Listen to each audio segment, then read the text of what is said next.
En politique, les places au soleil sont chères. Et ça, Laure Lavalette en a bien conscience. Née à Paris et originaire du Sud-Ouest, la femme politique de 46 ans fait partie du Rassemblement national depuis 2018. Elle a été élue députée dans la 2e circonscription du Var le 22 juin 2022. Il a fallu qu'elle attende des années avant de se retrouver sous le feu des projecteurs.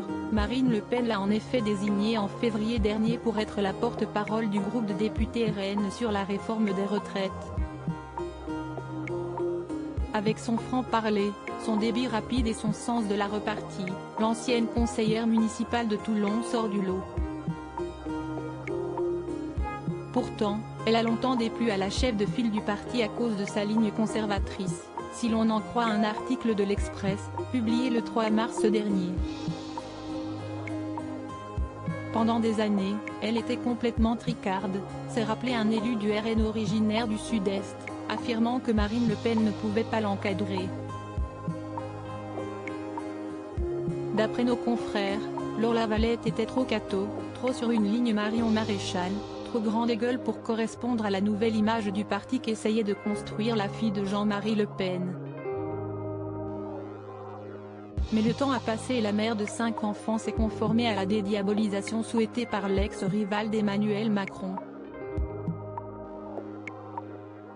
Elle a l'oreille de Marine Le Pen, a juré Thomas Ménager, lui aussi rapporteur du texte sur les retraites. Si elle a désormais l'approbation de la présidente du groupe, la députée doit encore convaincre certains de ses collègues, elle en agace plus d'un, il faut la dégonfler, a prévenu l'un d'entre eux.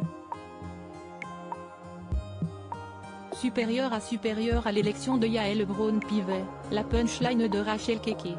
Ces moments qui sont entrés dans l'histoire de l'Assemblée nationale. Laure Lavalette moquée par Elisabeth Borne. En plus d'agacer certains députés du RN, Laure Lavalette a essuyé les moqueries d'Elisabeth Borne en personne. L'incident est survenu le 20 mars dernier, tandis que les députés du parti d'extrême droite défendaient leur motion de censure contre la réforme des retraites. Alors qu'elle évoquait le marasme et l'enlisement du gouvernement, la première ministre principale concernée par ce projet de loi, affichait une totale désinvolture. La chef du gouvernement, plus souriante et relâchée que jamais, a en effet choqué de nombreux observateurs avec son comportement, éclatant de rire en plein discours de la députée, utilisant son téléphone, vapotant et grignotant tout en même temps. Une attitude dénoncée par plusieurs politiques sur Twitter. Crédit photo, Jonathan Reboa panoramique.